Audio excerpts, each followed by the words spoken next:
Hello everyone, এই সেতুতে তোমাদের সবাইকে স্বাগত জানাই। পড়াশোনা সংক্রান্ত ভালো ভালো ভিডিও পাওয়ার জন্য চ্যানেলটিকে সাবস্ক্রাইব করে পাশে থাকা বেল আইকনটি প্রেস করে নেবে। আজকের এই ভিডিওতে আমি ক্লাস 4-এর প্রাইমারি ইংলিশ বুক থেকে এক্সারসাইজ 9 নিয়ে আলোচনা করব। এই ভিডিওর ডিসক্রিপশন বক্সে একটা লিঙ্ক দেওয়া থাকবে, সেই লিঙ্কটাতে ক্লিক করলে তোমরা প্রাইমারি ইংলিশ বুকের সমস্ত ভিডিওগুলি প্রথম থেকে পেয়ে যাবে। চলো ভিডিওটি শুরু করা যাক। Fill in each blank with it, its or it's. প্রত্যেকটি শূন্যস্থান ইট, ইটস অথবা ইটস দিয়ে পূরণ করো। Number 1, Pather Panchali is a good বুক। পথের পাঁচালী হলো একটি ভালো বই। আই লাভ ইট, আমি একে ভালোবাসি। Number 2, we have a garden. আমাদের একটি বাগান আছে। We want to sell it, আমরা এটাকে বিক্রি করতে চাই। Number 3, cricket is a good game. Cricket হয় একটি ভালো খেলা।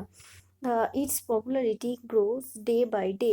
ইহার দিন দিন বৃদ্ধি বেড়ে চলেছে। Number 4, it drizzles. গুড়ি গুড়ি বৃষ্টি পড়ছে। Number 5, Delhi is a great city. Delhi হয় একটি বড় শহর। It is the capital of India. ইহা হয় ভারতের রাজধানী। Number 6, it's raining. বৃষ্টি পড়ছে। আজকের ভিডিওটি আমি এখানেই শেষ করছি। ভালো লাগলে তোমরা অবশ্যই একটা লাইক আর শেয়ার করে দেবে। আর এরকম ভিডিও আরও পেতে আমার চ্যানেলটিকে সাবস্ক্রাইব করে পাশে থাকা বেল আইকনটি প্রেস করে নিও। দেখা হচ্ছে নেক্সট ভিডিওতে। বাই।